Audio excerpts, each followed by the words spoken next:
अवधूत चिंतन श्री गुरुदेव दत्त. श्री स्वामी समर्थ. तुम्हा सर्वांचं आपल्या चॅनलमध्ये खूप खूप मनापासून स्वागत. 11 जून 2024 वार गुरुवार, अतिशय महत्वाचा दिवस.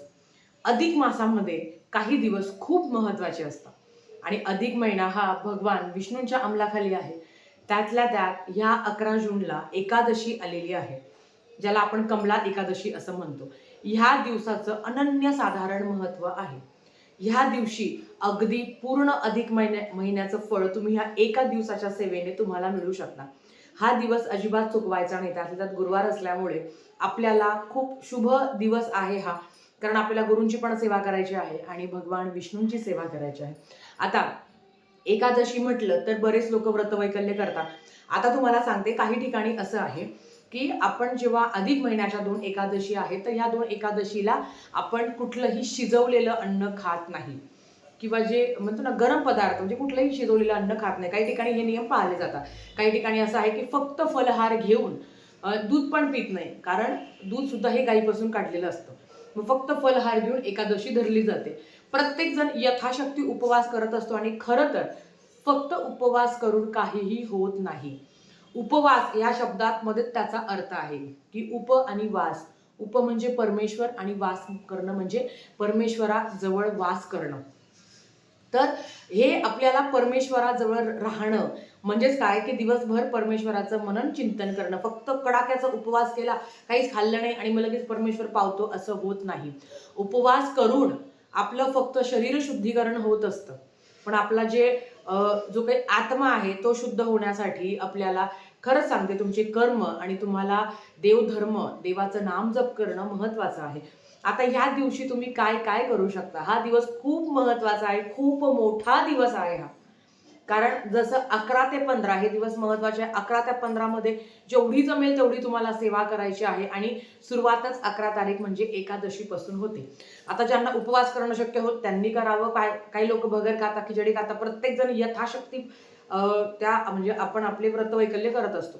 तुम्हाला जसं जमेल तसं करू शकता. ज्यांना उपवास करणं शक्य होत नाही, नक्कीच त्यांनी दिवसभर मंत्र जाप करावा. आणि एकादशीला तर आपण भात सुद्धा खात नाही. मग तेवढे काही नियम आहे की कांदा लसूण खाऊ नये किंवा भाताचं सेवन करू नये, एवढं आपण पाळू शकतो. जेवढं होईल तेवढं पाळण्याचा मात्र नक्की प्रयत्न करा. आता सेवेकडे वळूया.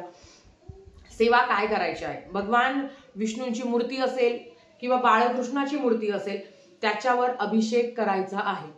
ओम नमो भगवते वासुदेवाय नमः या मंत्राचा मंत्र जप करून 108 वेळा ओम नमो भगवते वासुदेवाय नमः म्हणताना पाणी अर्पण करायचं. या पद्धतीने तुम्ही बाळकृष्णाच्या मूर्तीवर अभिषेक करू शकता, किंवा बालाजींची मूर्ती असेल, भगवान विष्णूंची मूर्ती असेल तर त्यांच्यावर तुम्ही अभिषेक करू शकता. अभिषेक करून झाल्यावर मूर्ती तांबडातून काढायची, साईडला ठेवायची, फुलं अर्पण करू शकता.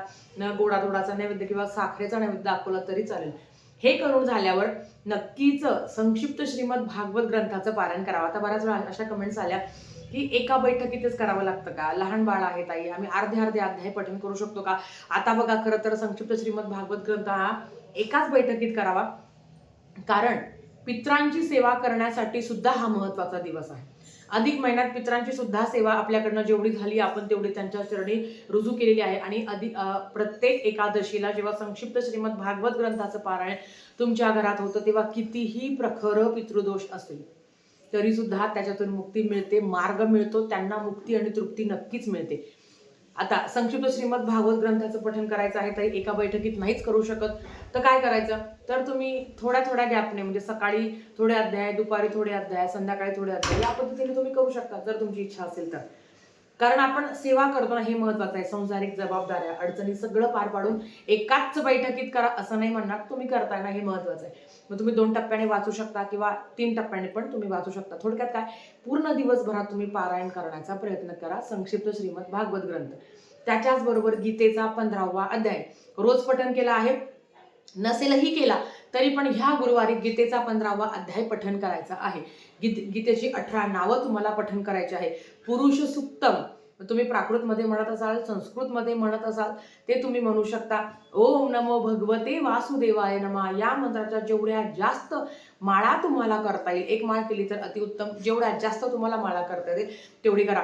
ताई, एकादशीला विष्णू याग करू शकतो का? होय, उत्तम दिवस आहे. तुम्ही एकादशीला विष्णू याग करू शकता. एकादशीला तुम्ही सत्यनारायण पण करू शकता. फक्त असं आहे की बाळकृष्णाला जो आपण शिऱ्याचा नैवेद्य दाखवतो तो न दाखवता फक्त खडी साखरेचा नैवेद्य दाखवायचा. म्हणजे खाली जे आपण वरुण देवता आहे, कुलदेवी आहे, गणपती बाप्पा आहे, त्यांना आपण साखरेच्या 3 वाट्या ठेवतो ना, त्याच पद्धतीने 4थी वाटी बाळकृष्णाला ठेवायची. बाकी काही नाही. एकादशीला तुम्ही 1 दिवसाचं सत्यनारायण करू शकता. एवढंच की नैवेद्य तुम्हाला शिऱ्याचा दाखवायचा नाही आहे. या सेवा तुम्हाला जेवढ्या जमेल तेवढ्या करण्याचा प्रयत्न करा. या दिवशी केलेली कुठलीही सेवा याचं 100 पटीने फळ तुम्हाला मिळणार आहे. कारण अधिक मासाचे हे 5 दिवस आणि त्यातल्या एकादशी खूप महत्वाची आहे. एवढी जरी सेवा केली तरी एवढं फळ तुम्हाला मिळेल. नक्कीच तुम्हाला या सेवेचे फायदे तुम्हाला होणार आहे.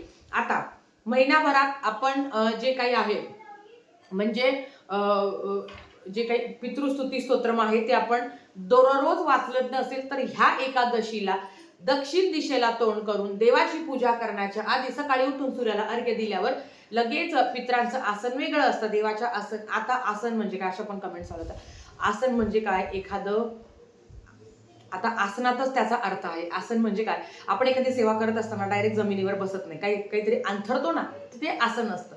मग पित्रांचं आसन आणि देवाचं आसन वेगळं असतं. मग पित्रांचं आसन घ्यावं, तिथे तुम्ही छानपैकी बसू शकता. दक्षिण दिशेला तोंड करून पितृस्तुती स्तोत्रमचं पठण करायचं आहे. परत ते करून झाल्यावर आसन जागेवर ठेवायचं, हातपाय धुवायचे आणि नंतर तुम्ही देवपूजा करू शकता. त्याच्याबरोबर पंचमहायज्ञ, नाही जमलं ना एकादशीला तरी पंचमहायज्ञ करा. पितरांची जास्तीत जास्त सेवा करा. तुम्ही पितरांना जर तुमची आता अजून ह्या पितरांची सेवा करण्याचे बरेच काही दिवस बाकी आहे, पण जेवढं जमेल ना तेवढं करण्याचा प्रयत्न करा. नक्कीच तुम्हाला याचा फायदा होणार आहे. आणि बाळकृष्णाची, भगवान विष्णूची सेवा, हो, 1 दिवसीय तुम्ही व्यंकटेश स्तोत्रांचं पठण करू शकता. एकादशीच्या रात्री म्हणजेच कधी? गुरुवारची रात्र, गुरुवारी रात्री 12 वाजता आणि शुक्रवार सुरू होतो त्या गुरुवारच्या रात्री तुम्ही नक्कीच 1 दिवसीय म्हणजेच 21 वेळा पठण करून, 21 वेळा पठण केलं व्यंकटेश स्तोत्रांचं की 1 मंडल होतं. तर तुमची इच्छा आहे रात्रीची सेवा म्हणजे राहिलीच आहे ताई, नाही झाली आमच्या, तर तुम्ही आवर्जून करू शकता. पण दिवसभरातही तुम्ही व्यंकटेश स्तोत्रमचं 21 वेळा पठण करू शकता. जसं 7-7-7 या पद्धतीने तुम्ही पठण करू शकता. तर 7-7-7 या पद्धतीने म्हणजे सकाळी 7, दुपारी 7, संध्याकाळी 7 असं तुम्ही मग करू शकता. पण ज्यांना रात्री 12ची सेवा करायची आहे किंवा ज्यांना 21 वेळा एकाच बैठकीत करायचं आहे त्यांनी आवर्जून करावं. विष्णू सहस्त्रनाम, तुळशीचं अर्चन, एकही तुळस असली तरी तुम्ही विष्णू सहस्त्रनामावली नाही येत, युट्यूबला लावून द्या. हळूहळू तुम्ही म्हणा. एक नाव घेतलं की नमो नमः, नमो नमः म्हणताना तुळशीचं अर्चन करायचं. विष्णू सहस्त्रनाम नाही येत, काही नाही येत आहे मला, वाचताच नाही येत किंवा खूप अवघड आहे, आपलं हेच तो चुकतं की खूप अवघड आहे, मग आपण काही करतच नाही. मग काय करतो? ऐकतो. ऐकल्याने पण तुम्हाला त्याचे फायदे होणार आहे. पण तुम्ही कुठल्या सुरात ऐकता हे पण महत्वाचं आहे. फास्टमध्ये ऐकलं तर काय त्याचा फायदा होईल? देवाकडे बसून तुम्हाला सांगते, तुम्ही थोडंसं म्हणजे स्लो मोशन मधलं जरी तुम्ही विष्णू सहस्त्रनाम घेतलं आणि त्याचा थोडासा स्पीड जरी वाढला तरी तुम्ही शांततेत ऐकू शकता. त्याच्या मागून तुम्ही म्हणू शकता. थोडंफार चुकलं, काहीही होत नाही, सगळं चुकलं तरी चालेल, पण तुम्ही शांत बसून ते ऐकलं आणि वाचण्याचा प्रयत्न केला तरी सुद्धा विष्णू सहस्त्रनामाचे खूप अगणित असे फायदे आहेत. तुम्ही रोज ऐकायला सुरुवात, आणि मला तरी वाटतं बऱ्याच लोकांनी या संपूर्ण अधिक महिन्यामध्ये ऐकलंय. थोडंफार तर पाठ आहे. म्हणजेच काय? पाठ म्हणजेच काय की पुढच्या ओवीमध्ये काय आहे ना ते ऐकून आपलं पाठ होतं आणि आपल्याला ते कळतं. एखादा शब्द जरी चुकला तरी घाबरायचं नाही, काहीही होत नाही. ह्या एकादशीचं अवचित्त साधून नक्कीच तुम्ही भगवान विष्णूंची जेवढीच जास्त तुम्हाला सेवा करता येईल ना मैत्रिणींनो, तेवढी जास्त सेवा करा. कारण परत हे दिवस 33 महिन्यांनीच आहे. आणि याचं कारण काय आहे की अधिकम अधिक असते, की थोडीही जरी सेवा तुमच्याकडनं घडली तरी त्याचं चांगलं तुम्हाला पुण्यफळ मिळणार आहे. जास्तीत जास्त तुम्हाला त्याचं कर्मफळ मिळणार आहे.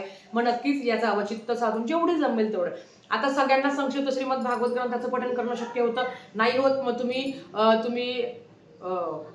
व्यंकटेश स्तोत्रम, विष्णू सहस्त्रनाम किंवा गीतेचा 15वा अध्याय पठण करू शकता. खरं सांगते तुम्हाला, गीतेचा 15वा अध्याय आणि गीतेचा 15वा अध्याय आणि पुरुष सूक्त आणि 1 माळ ओम नमो भगवते वासुदेवाय नमः ह्या सगळ्या सेवेला हार्डली 15 मिनिटं लागतात. 24 तासापैकी 15 मिनिटं लागतात. आता स्पीड आहे म्हणून नाही म्हणत, तुम्ही युट्यूबला जरी लावलं तरी 4-4, 5-5 मिनिटाचं आहे ते. एक तर 4 मिनिटाचं आहे, एक तर काहीतरी आहे 7-8 मिनिटाचं आहे. जे युट्यूबच्या स्लो स्पीड मध्ये जरी तुम्ही वाचलं ना तरी पण तुम्हाला 15 ते 17 मिनिटं लागणार आहे. विथ एक माळ ओम नमो भगवते वासुदेवाय नमः म्हणून आणि विष्णू सहस्रनामाचं जरी तुम्ही पठण केलं तरी सुद्धा विष्णू सहस्त्रनाम तुम्हाला 18 ते 20 मिनिटं लागणार आहे स्लो स्पीड मध्ये. हे झालं म्हणजे अर्धा तास, तर ते तुमचे झाले अर्धा पाऊण तास. आणि त्याच्यामध्ये व्यंकटेश स्तोत्रमला 21 मिनिटं लागतात. ज्यांचं पाठ आहे त्यांच्यासाठी सांगते. मग मला सांगा, 24 तासापैकी 1 तास निवांत शांत बसूनही तुम्ही ही सेवा केली तरी पण चांगलं फळ मिळेल. आणि सत्यनारायण करायची इच्छा आहे, तुम्हाला विष्णू याग करायची इच्छा आहे, दिवसभरात कधी पण करा, कोणीही करू शकतो. समजा मुलीने जर विष्णू याग केला तर आईने दुसरी सेवा करा, सामूहिक सेवा करा ना. एकीने सगळं करा असं नाही म्हणत आहे, पण सामूहिक सेवा करा. आणि खूप छान आहे. हे करून काय मिळतं तर तो मनाला आनंद मिळतो, खूप समाधान वाटतं, आपल्यातलीही विचार करण्याची क्षमता बदलते. निगेटिव्ह विचार आपण करत नाही, चांगला विचार होतो की चल माझं एवढं झालं आहे ना तर एवढी सेवा करून काहीतरी चांगलं घडेल. आणि याच्याच आशेने आयुष्यात सगळं चांगलं घडत असतं. नक्कीच मैत्रिणींनो, परवाचा दिवस खूप महत्वाचा आहे. सेवा मात्र चुकवायची नाही. जेवढी जमेल तेवढी दिवसभरात तुम्ही सेवा करू शकता. विष्णूंची सेवा तुम्ही 12 ते 12:30 मध्येही करू शकता, हरकत नाही. तुम्हाला जर वेळ असेल, मुलं शाळेत गेल्यावर तुम्ही तेव्हाही सेवा करू शकता. दिवसभर कधीही तुम्ही विष्णू याग, तुळशीचं अर्चन, ज्या काही सेवा सांगितल्या ना त्या करू शकता. तर आजच्यासाठी फक्त इतकं झालेली सेवा स्वामींच्या चरणी मी रुजू करते आणि आजचा व्हिडिओ इथेच थांबवते. आवडला असेल तर लाईक, शेअर, सबस्क्राईब करा. भेटूया परत अशाच एका नवीन व्हिडिओ सोबत. तोपर्यंत श्री स्वामी समर्थ.